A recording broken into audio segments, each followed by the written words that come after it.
Busquemos el libro de los Hechos.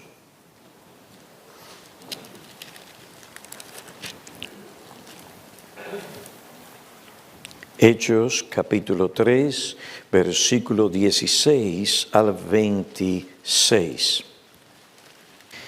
Y por la fe en su nombre, es el nombre de Jesús, lo que ha fortalecido a este hombre, a quien veis y conocéis, y la fe que viene por medio de él le ha dado esta perfecta sanidad en presencia de todos vosotros. Y ahora, hermanos, yo sé que obrasteis por ignorancia, lo mismo que vuestros gobernantes, pero Dios ha cumplido así lo que anunció de antemano por boca de todos los profetas, que su Cristo, el ungido, el Mesías, debería padecer, debería sufrir.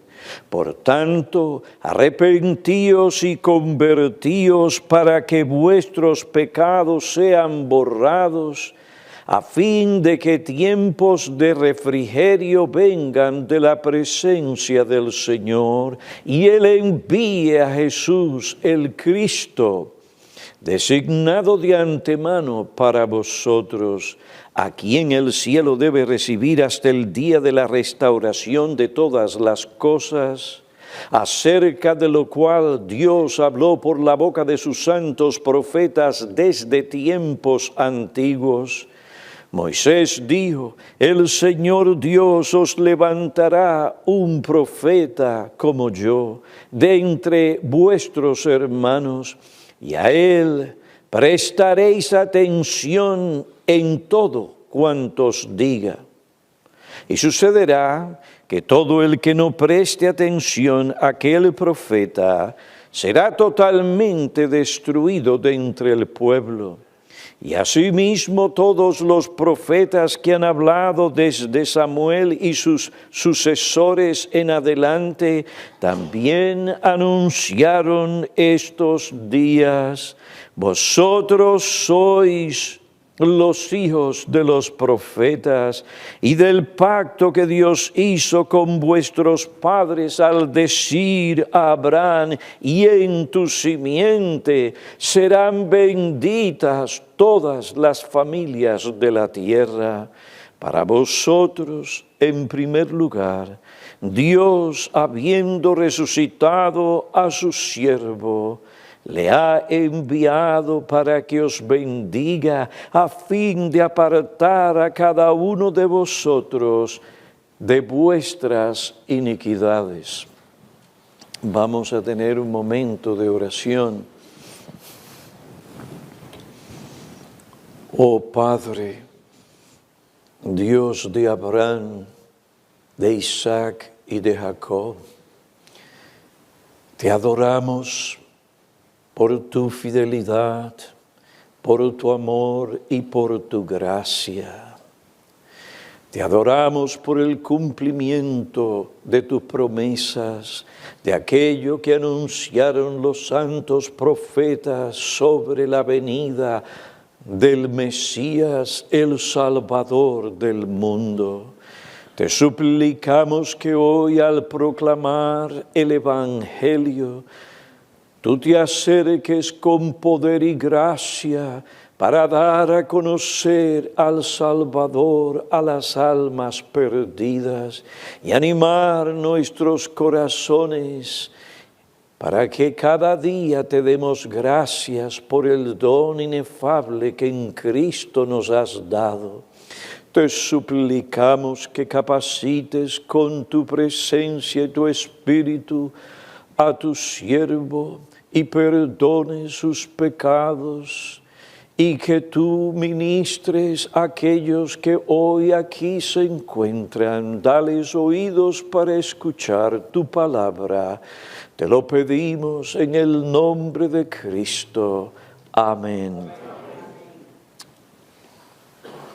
Este pasaje bíblico que acabamos de leer relata el milagro que ocurrió a la puerta del templo La Hermosa. Mediante la intervención de Pedro y Juan, Jesucristo sanó a un hombre cojo de nacimiento. Este milagro llenó de asombro a los que estaban en el templo. Ellos corrieron al pórtico de Salomón, donde se encontraban Pedro, Juan y aquel que había sido sanado. Al ver esto, Pedro aprovechó la oportunidad para predicar el mensaje del Evangelio. Aunque este sermón, como aseveramos la semana anterior, se centra en la persona de Jesucristo, su humillación y exaltación a favor de pecadores, Pedro, al principio de este sermón, hace referencia a Dios. Él dijo: varones israelitas, el Dios de Abraham, de Isaac y de Jacob, el Dios de nuestros padres, ha glorificado a su siervo o a su Hijo Jesús. Pedro identifica aquí a Dios de esta manera para indicar que el evangelio que él predicaba está directamente asociado con el pacto que Dios hizo con Abraham. Es otra forma de decir: lo que yo os predico en este día no es algo nuevo. No es algo diferente a lo que los santos profetas anunciaron. Se trata de la promesa que Dios hizo a Abraham, que en su simiente, que según Gálatas 3, versículo 16, es Cristo, serán benditas todas las naciones. Para que esta promesa se cumpliera, el Dios de Abraham, el único y verdadero Dios, envió a su Hijo al mundo. Y Juan, capítulo 3, versículo 16, comenta sobre esto: porque de tal manera amó Dios al mundo, que dio a su Hijo unigénito, para que todo aquel que cree en Él no se pierda, no sea destruido, mas tenga la vida eterna. Al hacer referencia a Dios en su sermón, Pedro no solo destaca la fidelidad de Dios a su pacto y a sus promesas, sino que también, por implicación, revela un aspecto vital e indispensable del Evangelio. Al hacer referencia a Dios como el Dios de Abraham, de Isaac y de Jacob, y como aquel que ha glorificado a su siervo Jesús, Pedro revela el profundo amor y la gracia poderosa de Dios. El mensaje del Evangelio revela el amor profundo de Dios hacia un mundo caído, bajo condenación por sus pecados, en completa ruina espiritual y, lo peor, incapaz de salvarse a sí mismo de esa terrible condición. Pero de tal manera, tal fue su amor tan profundo, pero de tal manera amó Dios al mundo, que dio a su Hijo. ¿Para qué? Para salvarlo. Su amor concibió un plan de salvación para rescatar al hombre de su alejamiento de Dios, para salvar al hombre del poder del pecado, de la esclavitud del hombre al diablo, de la destrucción eterna, y todo esto para restaurar al hombre a una relación relación correcta con Dios y en el proceso transformar la vida del hombre a fin de que sea semejante a aquel que se entregó y murió por él, el Señor Jesucristo. Esta es una gran salvación, anunciada a Abraham, anunciada por los profetas, que ahora se había cumplido en aquel momento, en aquellos días en que Pedro predicaba el Evangelio. Por otra parte, la gracia de Dios, su favor inmerecido, se convirtió en el canal mediante el cual fluye el amor y las bendiciones de Dios para el hombre. El amor movió a Dios a enviar a su Hijo Jesucristo, el unigénito, y lo envió para que el Hijo viniera a satisfacer las demandas de la ley de Dios y a morir a favor de los pecadores, para que de esta manera los pecadores pudieran recibir el perdón, la salvación, comunión con Dios, pudieran obtener comunión con Dios y ser salvos. La gracia de Dios, por otro lado, esa gracia aplicada eficazmente trae salvación a los hombres. ¿A qué hombres? A pecadores que no buscan ni quieren a Dios. Pero la gracia de Dios es tal, es eficaz, es irresistible, y Dios manifiesta esa gracia poderosa y salvadora a través de la predicación de la verdad o del Evangelio, y así aplica la virtud de los méritos y la sangre de Cristo a aquel que oye, aquel que cree y se arrepiente de sus pecados. Pero los hombres no buscan por sí mismos, no buscan a Dios. Al contrario, ellos odian a Dios por lo que Dios es, un Dios santo, un Dios justo. Odian a Dios por lo que la santidad y la justicia de Dios representan y demanda de ellos. Dios demanda del hombre sumisión absoluta a su señorío y voluntad. Demanda de él santidad. Pero ¿qué hacen los hombres? Ellos rechazan a Dios, se rebelan contra Él. A pesar de esta actitud, de esta desobediencia, de esta rebelión, Dios toma la iniciativa para salvar al hombre. Él toma la iniciativa al revelarse a Abraham y hacer la promesa: en tu simiente serán benditas, obtendrán la salvación todas las naciones. Él toma la iniciativa para cumplir sus promesas y su propósito salvador a través de la persona y de la obra de su Hijo. Su propósito incluye glorificar a su Hijo, y esto fue lo que Él hizo cuando lo levantó de entre los muertos al haberle resucitado. Así Dios declaró delante del mundo, del universo, de los ángeles y de los hombres, que Él aceptó el sacrificio expiatorio de su Hijo. ¿Para qué? Para dar perdón, para que los hombres obtuvieran perdón y sean salvos.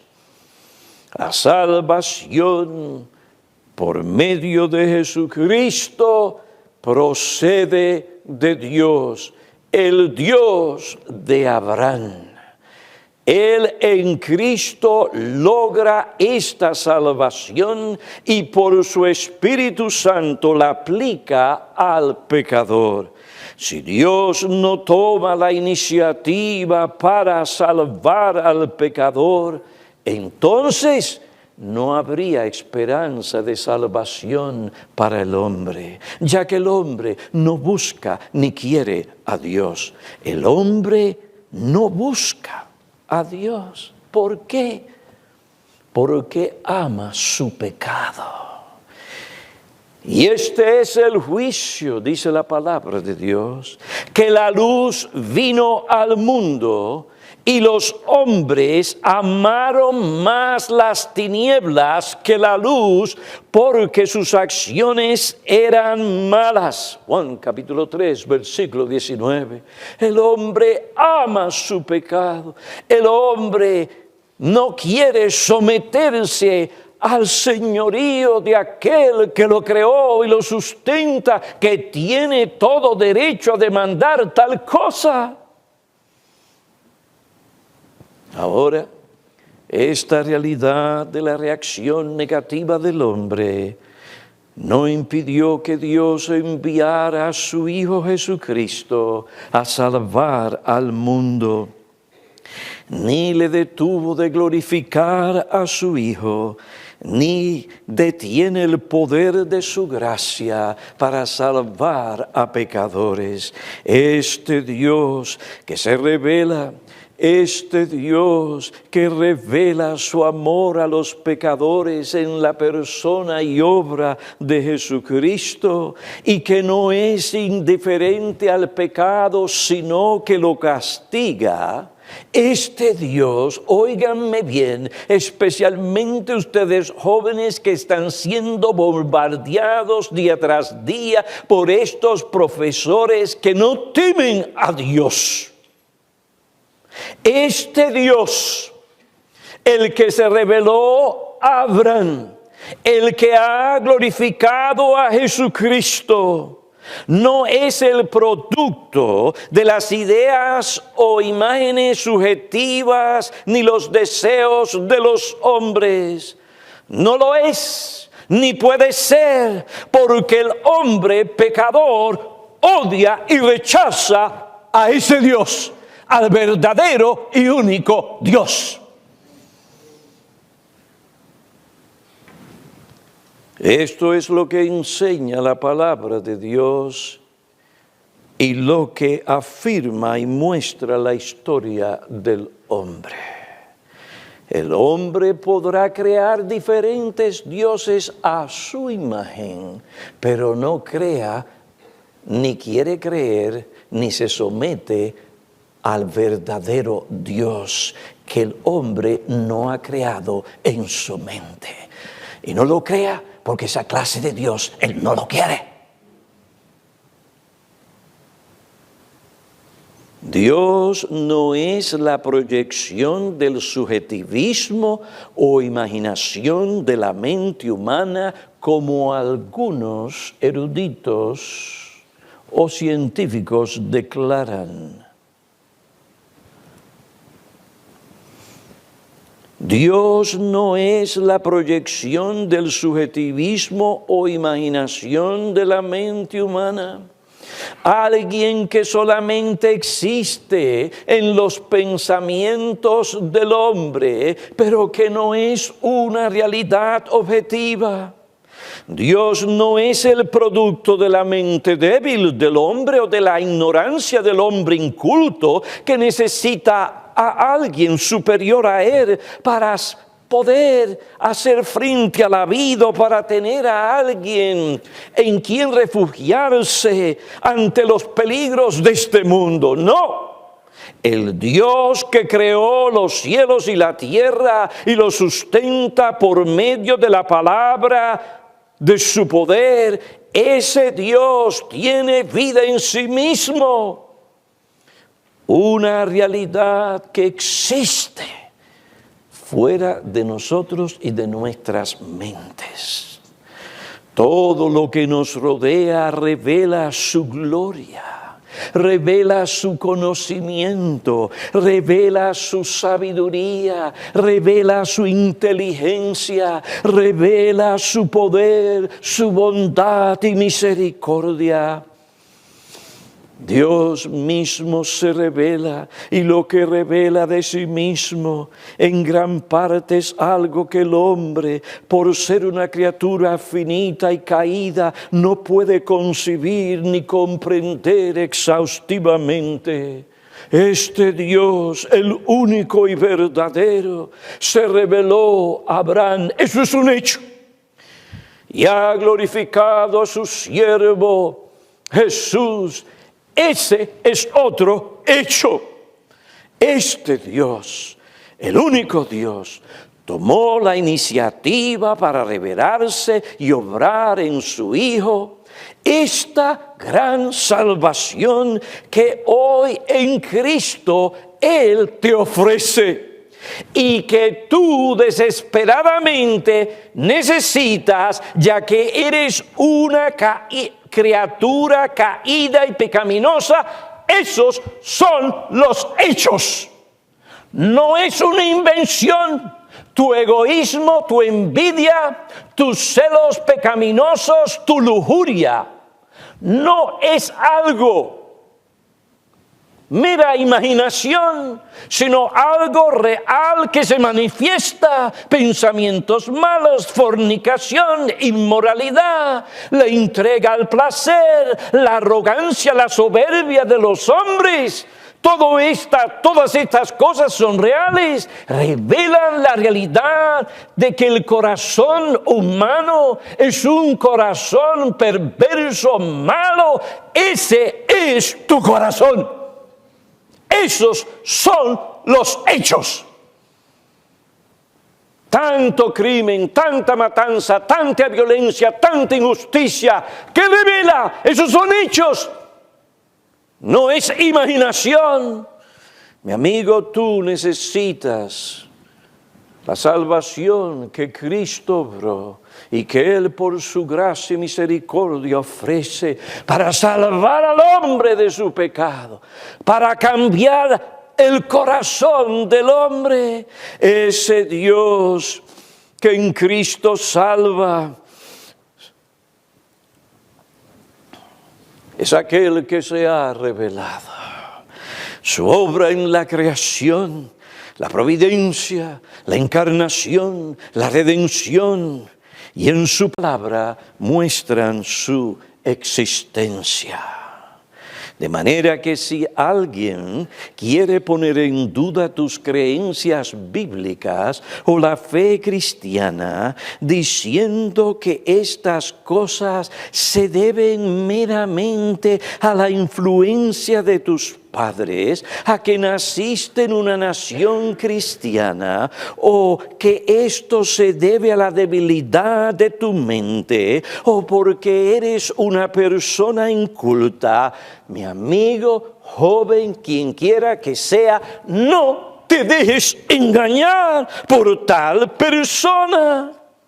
Su metodología para llevarte a renunciar al cristianismo bíblico solo revela el odio y el prejuicio que esa persona siente hacia Dios, pero que muchas veces no quiere reconocerlo. Observa, tal persona ataca tu persona, la debilidad de la mente. Ataca tu persona, la debilidad de tu mente o la influencia paterna. ¿Para qué? Para retirar tus ojos y pensamientos de la verdad y de los hechos, de lo que es obvio. Los cielos cuentan la gloria de Dios, lo que Dios es. Es lo mismo que dice Pablo cuando dice: porque desde la creación del mundo sus atributos invisibles, su poder eterno y divinidad se han visto con toda claridad, siendo entendidos por medio de qué, de lo creado, que manifiesta inteligencia. Las células representan un mundo, por decirlo así, un universo. Todo esto tan complejo, que funciona correctamente, que tiene su propósito, revela un ser inteligente que lo creó para que hiciera lo que hace.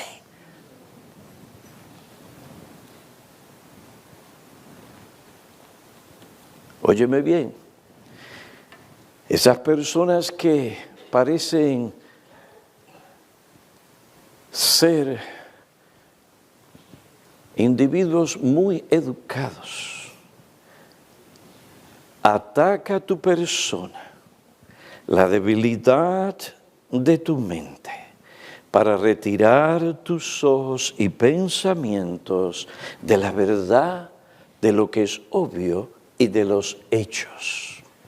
Quiere confundirte y sembrar duda en ti, no porque hay razones legítimas y realidades objetivas para contrarrestar la fe cristiana, los hechos y lo que Dios ha revelado de sí mismo y lo que dice su palabra, sino que lo hace porque esa persona tiene un profundo prejuicio contra Dios y contra la verdadera religión. Su prejuicio no tiene fundamento objetivo, se desprende de un corazón pecaminoso e entenebrecido que se ha envanecido. Romanos 1, capítulo 3, versículo 9 al 18. Observa, estas personas atacan la verdad por argumentos que no tienen fundamento. Atacan la verdad afirmando que lo que tú crees no se debe a su objetividad, sino porque hay algo malo en ti. Lo que crees se debe a que eres una persona con una mente débil. O por la influencia de tus padres. Como simplemente decir que es por la influencia de tus padres, prueba de que ellos no tengan razón. ¿Quién te dice eso? Puede que tengan y pueden que no, pero simplemente por ser la influencia de tu padre no significa que una cosa no es porque es la influencia de ellos. Si no te das cuenta de estas cosas, de la debilidad y falsedad de ese falso razonamiento, pensarás que esas personas tienen razón cuando no la tienen. Conocemos que algo es o no es verdad, no por el estado de ánimo en que uno se encuentra, o porque nuestra mente es o no es débil, sino por lo que algo es en sí mismo. Por lo tanto, lo que tú tienes que hacer es considerar el concepto, la enseñanza, lo que está delante de ti por sí mismo, a la luz de los hechos o de su fuente. La vara para medir esto o aquello no son tus sentimientos, si te gusta o no te gusta una cosa, o si es lo que tus padres o no te enseñaron, o si crees en algo por la influencia que ellos ejercieron sobre ti, sino por los hechos, los argumentos válidos que lo respaldan, sobre todo la fuente de donde proceden estos argumentos.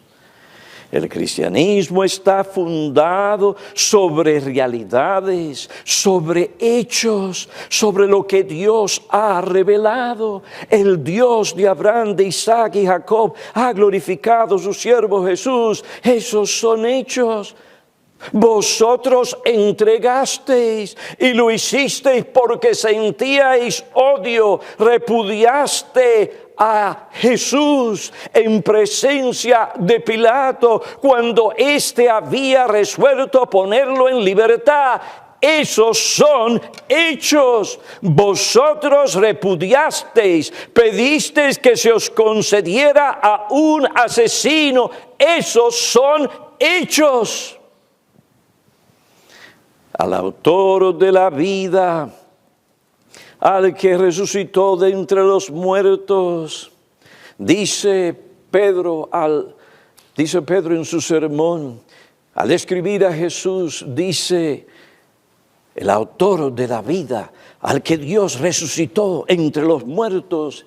¿Y qué es lo que dice Pedro? De lo que somos testigos. Lo hemos visto, lo tocamos, es una realidad. Lo vimos morir, pero también lo vimos resucitado. Estos son hechos. Jesucristo ha dado esta perfecta sanidad en presencia de todos vosotros. Este es un hecho, pero Dios ha cumplido así lo que anunció de antemano. Muchos años pasaron. Entonces, desde que los santos profetas predijeron la venida de Jesucristo. Y esto se ha cumplido. Estos son hechos, son realidades. La creación, estas cosas son realidades. Pastor, es que la materia es eterna. Ajá. ¿Y qué prueba tú me das a mí para mostrarme y probarme que la materia es eterna? Piénsalo. ¿Qué me ofreces? ¿Qué argumento? Tú me dices a mí que este mundo tan complejo, que muestra orden, propósito, que esto procedió de mera energía, donde no había ninguna clase de pensamientos ni inteligencia. ¿En qué mente cabe tal cosa? En la mente de aquellos que tienen prejuicios en contra de Dios y su verdad. Cuando es tan obvio. Por esto la Biblia dice que lo que es de Dios, en lo que respecta a sus atributos, se hace evidente y obvio por medio de lo que se creó. Usted agarra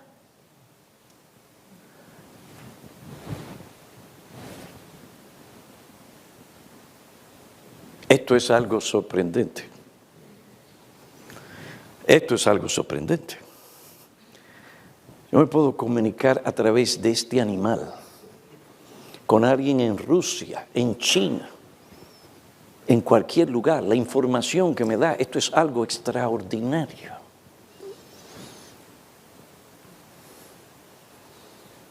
Y usted inmediatamente piensa en esto y piensa en Apple.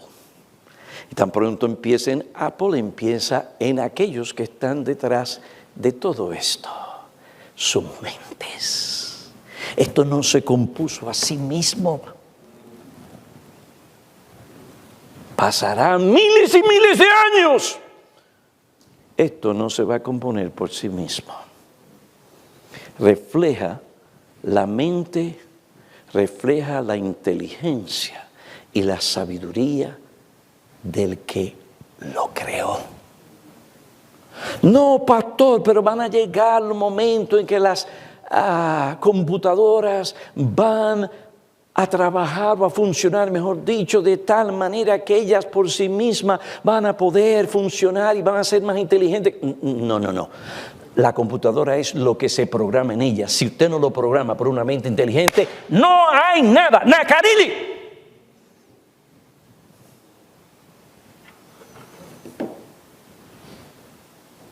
Se requiere una mente bien prejuiciada para rechazar lo que es obvio. El cristianismo está basado en realidades y en hechos. Sobre este asunto alguien tiene razón para citar a C.S. Lewis. Él dijo, el cristianismo pretende dar cuenta de los hechos para decirte cómo es el universo real. Su explicación del universo puede ser verdadera, puede ser que no lo sea. Una vez que la pregunta está realmente delante de ti, entonces tu curiosidad natural debe hacer que desees saber la respuesta. Si el cristianismo no es verdadero, entonces ningún hombre honesto querrá creerlo, por muy útil que sea. Si es verdad, todo hombre honesto querrá creerlo, incluso si eso no le ayuda en lo absoluto.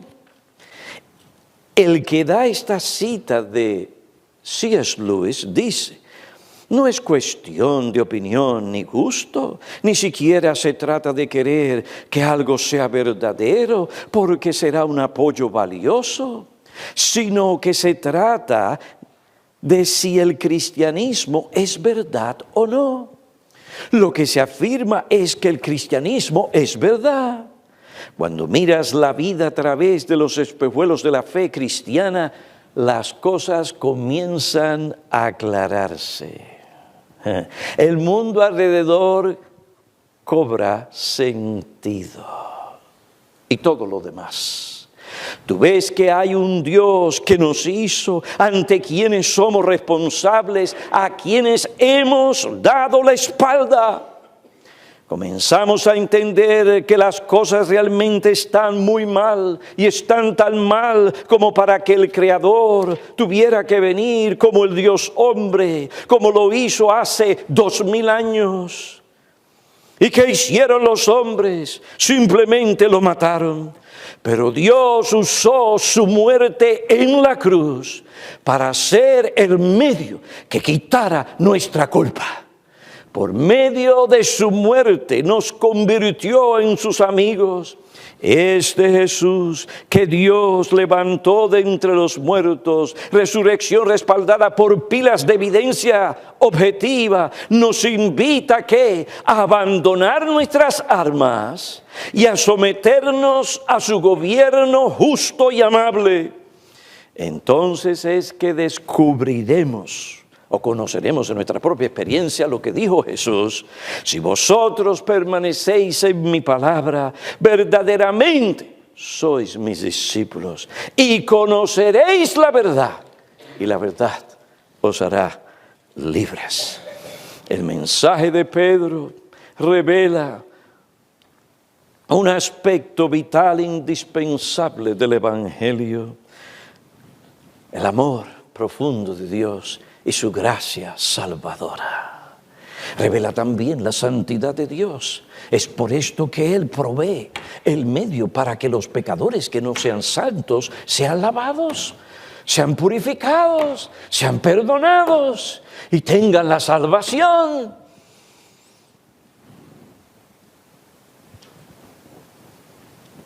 El mensaje de Pedro revela un aspecto vital e indispensable del Evangelio. Este mensaje, como dije la semana pasada, dirige a los oyentes a Jesucristo el Salvador. Pedro lo describe como el siervo sufriente, como Jesús el Salvador de pecado, como el Santo, el Justo, el Autor de la vida, quien Dios resucitó de entre los muertos, como el Cristo, el Mesías anunciado y prometido. Oh jóvenes, pongan sus mentes y sus corazones en la palabra de Dios. No dejen que aquella enseñanza que han recibido sea puesta a un lado por argumentos que no tienen fundamento. No se entreguen a esas cosas, porque una verdad es esta: si ustedes desprecian la verdad, moriréis en vuestros pecados. Este mensaje no solamente enseña un aspecto vital del Evangelio, dirige a los oyentes a Jesucristo. Como dijimos anteriormente, señala el pecado de sus oyentes. De esta manera, Pedro mostró a los oyentes su necesidad de Jesucristo, su necesidad de la salvación que Él ofrece a los pecadores. En cuarto lugar, Pedro llama a sus oyentes al arrepentimiento y a volverse a Dios.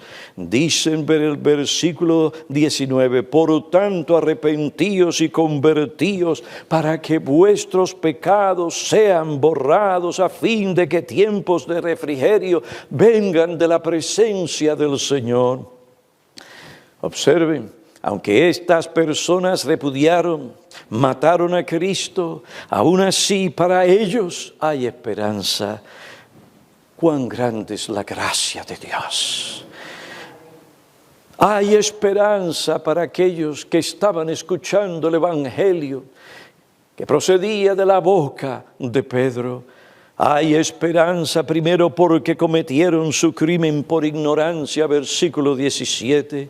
Su ignorancia no les libra de culpa, pero es un factor atenuante. Pecaron, sí, pero ellos no tenían un conocimiento y entendimiento de que estaban en realidad crucificando al Mesías, al Señor de la gloria. En su rebelión e ignorancia, no habían aceptado que Jesucristo realmente era el Mesías prometido. Pablo dice, la sabiduría que ninguno de los gobernantes de este siglo ha entendido, porque si la hubieran entendido, no habrían crucificado al Señor de la gloria. 1 Corintios 2:8. Pablo, hablando de sí mismo, dice, aun habiendo sido yo antes blasfemo, perseguidor y agresor, sin embargo, se me mostró misericordia, porque lo hice por ignorancia en mi incredulidad. Pecar por ignorancia significa que estos no pecaron con soberbia, es decir, a sabiendas de que en realidad era el Mesías. Si hubieran pecado con soberbia, en ese caso habrían cometido blasfemia. Dios no perdona a tales pecadores. William Hendrickson comenta sobre este asunto. Dios dice que Él no perdona al hombre que peca con soberbia. Números 15, versículo 30-31. Alguien que peque con soberbia está en realidad cometiendo pecado contra el Espíritu Santo. Mateo 12, versículo 31-32. El pueblo judío, sin embargo, pecó ingenuamente debido a su ceguera espiritual. Los judíos no se dieron cuenta que Jesús de Nazaret vino a ellos como su Mesías, ni entendieron la Escritura que hablaba del siervo sufriente. En su sermón a los judíos en Antioquía de Pisidia, Pablo dice al pueblo, Jesús dice que el pueblo de Jerusalén y sus gobernantes no reconocieron a Jesús, Hechos 13, 27. No obstante, su culpa, que puede ser quitada solo por el arrepentimiento y por el perdón amoroso de Cristo, se mantiene. Ellos deben renunciar a su antigua forma de vivir y cambiar su manera de pensar para que ya no sigan sus viejos caminos, sino que escuchen obedientemente la palabra de Dios que se ha cumplido en Jesucristo. Pedro llamó a sus oyentes a arrepentirse y a convertirse. ¿Para qué? Esto es indispensable, no porque el arrepentimiento y la conversión crea algún mérito que obligue a Dios, pero estos son los medios mediante los cuales se recibe la salvación. Pedro llamó a las personas a arrepentirse, a convertirse. ¿Para qué? Para que sus pecados fueran borrados. Él no señaló los pecados cometidos por tales personas simplemente para condenarlas. No, Él sinceramente buscaba la salvación de estas personas. Salvación que solo podía recibirse por el arrepentimiento y la fe o conversión. La palabra griega metanoeo, arrepentirse, aquí en este pasaje bíblico significa literalmente un cambio de mente, opinión o propósito. Conlleva un cambio en nuestra forma de pensar, que cambia radicalmente la vida y la conducta de una persona. Un comentarista de la Biblia tiene razón cuando dice que arrepentirse implica más que una simple decisión intelectual. Es un cambio de mentalidad que resulta en un cambio de conducta. ¿Por qué ustedes no nos oyen a nosotros decir, tú tienes que tomar tu decisión? Sí, ciertamente, hay una decisión por el medio. Pero no se trata de una decisión producto del intelecto. John Murray, en su libro La redención consumada y aplicada, escribe detalladamente sobre el arrepentimiento. Y esto es importante, porque si tú no te arrepientes, tú no vas a recibir perdón de pecados. Tú no recibes perdón de pecados, es derechito al infierno que vas. Él escribe, el arrepentimiento queda admirablemente definido en el Catecismo Menor. El arrepentimiento para vida es una gracia salvadora por la cual el pecador, por una verdadera aprehensión de su pecado y la comprensión de la misericordia de Dios en Cristo, con dolor y odio contra su pecado, se aparta de él, volviéndose a Dios con un pleno propósito y empresa de una nueva obediencia. La fe es fe en Cristo para la salvación del pecado. Pero si la fe se dirige a la salvación del pecado, debe haber odio contra el pecado y el deseo de parte de la persona de ser salvo del pecado. Este odio contra el pecado involucra arrepentimiento que esencialmente consiste en volverse del pecado hacia Dios. El arrepentimiento genuino, bíblico, evangélico consiste esencialmente en un cambio de corazón, de mente y voluntad que cambia la conducta.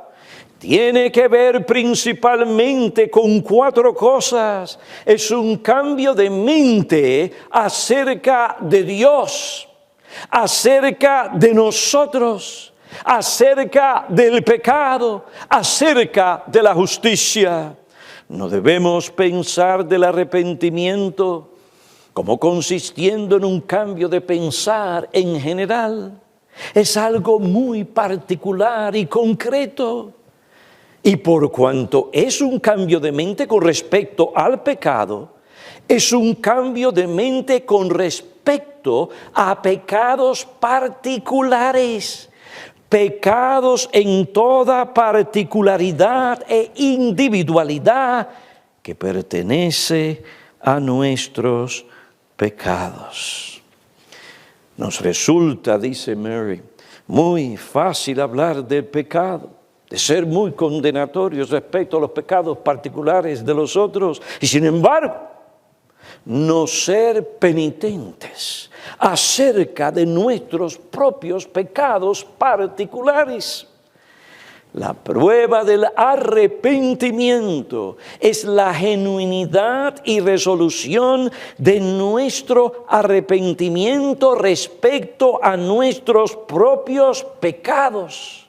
Pecados caracterizados por las circunstancias que nos son particulares a nosotros mismos. El arrepentimiento, en el caso de los tesalonicenses, ¿cómo se manifestó? Se manifestó en que se apartaron de los ídolos. ¿Para qué? Para servir al Dios vivo y verdadero. eran idólatras.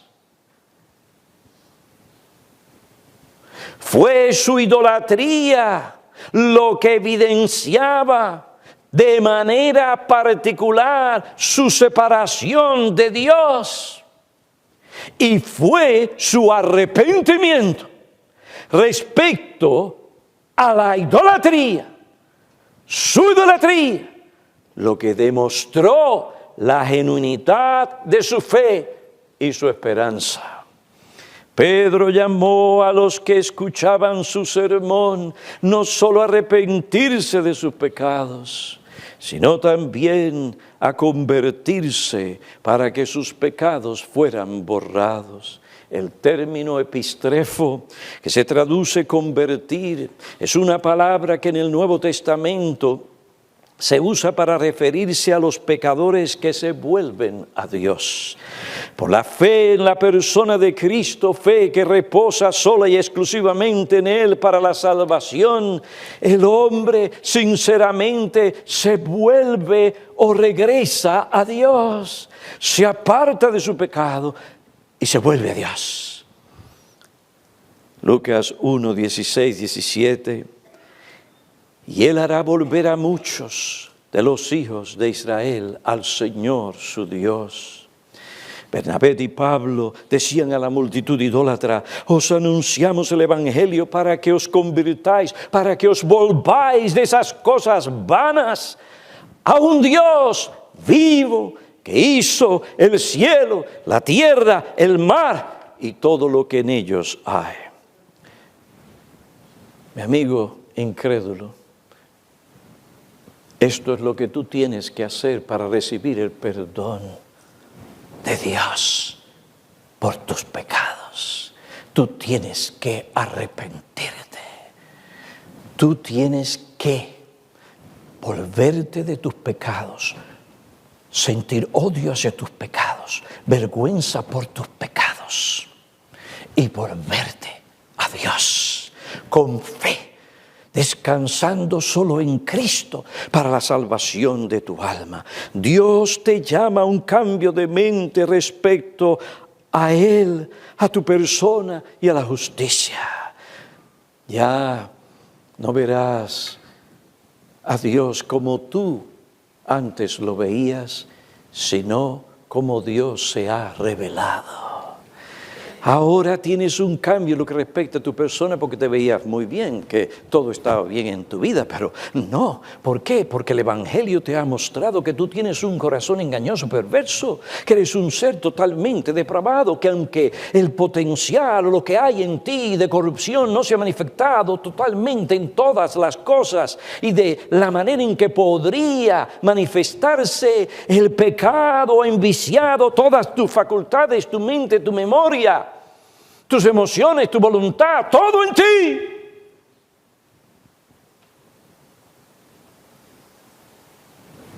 Y por lo que tú eres, violas la ley de Dios, desobedeces la ley de Dios. No amas a Dios con todo tu corazón, con toda tu mente y con todas tus fuerzas. No sirves a Dios. ¿Listo para qué? Para salir de aquí y hacer lo que tú quieres hacer, lo que tu corazón pecaminoso te dicta. En vez de estar contento de que Dios tiene misericordia de ti, te sienta y te dice: escúchame por amor a tu alma, para que vivas, porque no me complazco en la muerte del impío, sino que éste crea y viva. Es un cambio en cuanto a la justicia. La justicia tuya no te salva, porque tus mejores obras de justicia son como trapos sucios, asquerosos y apestosos delante de Dios. Entonces, ¿qué puedes hacer? Exactamente nada. Todo lo hizo Cristo. Y es tuyo por la fe. Cree en Él y serás salvo. Vuélvete al Señor. Ahora bien, dice Mary, el carácter específico de la fe es recibir a Cristo, solo a Él, y reposar en Él para la salvación.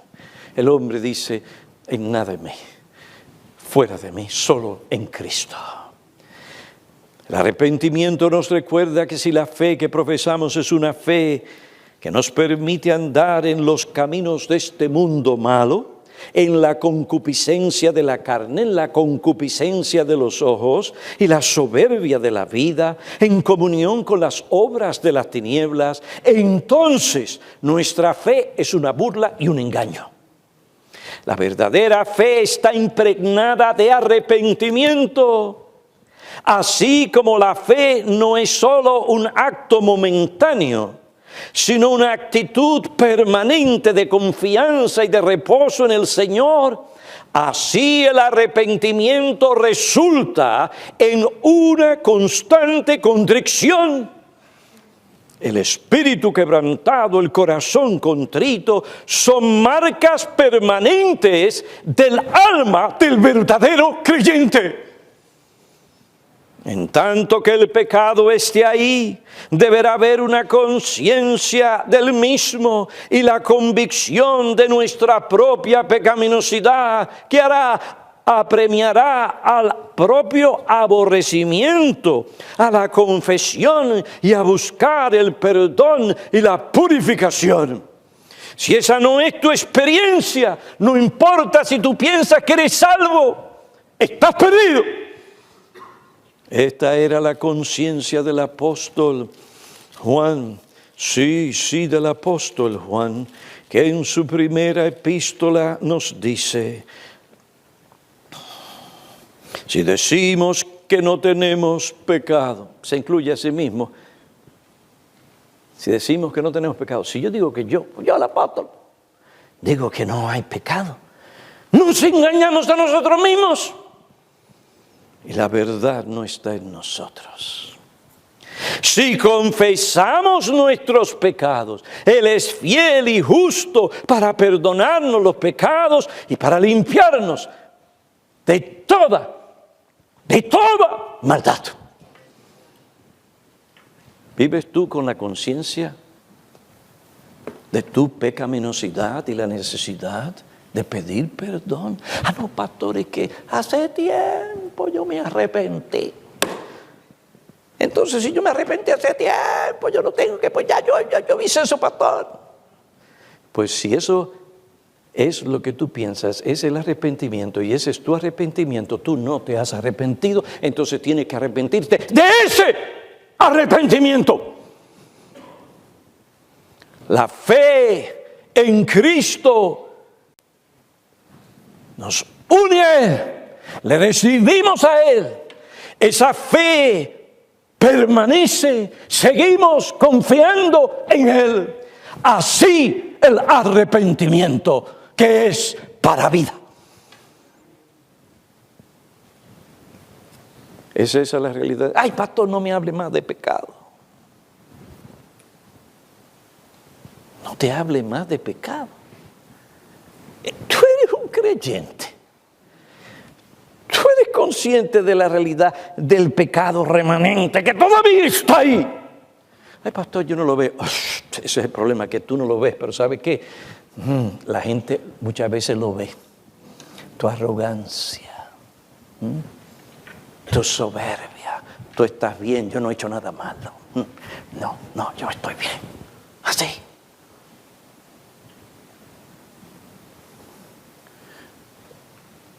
Puedes hablar así porque no te estás acercando a la luz y no estás andando con Cristo. Porque a medida que un alma que Él ha salvado anda más con Él, ve más su gloria, su santidad, su justicia. ¿Y qué es lo que sucede con el alma del verdadero creyente? Reconoce más que antes su pecado. Y con mayor luz es todavía más consciente de esa realidad. Pero el creyente no se queda ahí. El creyente confiesa su pecado y cree que la sangre de Cristo es suficiente, que Dios en verdad es fiel y justo para perdonar el pecado confesado y para limpiar al creyente de toda maldad. Esa es nuestra alegría. Esta es nuestra vivencia. Cristo y su sangre continuamente. Sin Él no hay verdadera paz ni verdadera comunión con Dios, sino una conciencia culpable o una conciencia endurecida. Mi amigo, ¿qué esperas para venir a Cristo? Dios tomó la iniciativa y ahora te llama donde tú estás a arrepentirte, a confesar tus pecados, con vergüenza y con dolor apartarte de ellos y volverte por la fe en Dios, su promesa, para que seas perdonado y salvado. El sermón evangelístico de Pedro revela un aspecto vital e indispensable del Evangelio, el amor y la gracia de Dios. Dirige a sus oyentes a Jesucristo el Salvador. Señala el pecado de sus oyentes para convencerles de su culpa y sientan así su necesidad de Cristo. Llama a sus oyentes al arrepentimiento y a convertirse a Dios para que sus pecados sean perdonados. Este sermón presenta varios motivos para que los oyentes se vuelvan a Dios. Uno de ellos, el perdón de pecados, y los otros los estudiaremos, Dios mediante, la próxima semana. Esta es la verdadera predicación del Evangelio. Esto es lo que significa proclamar a Cristo.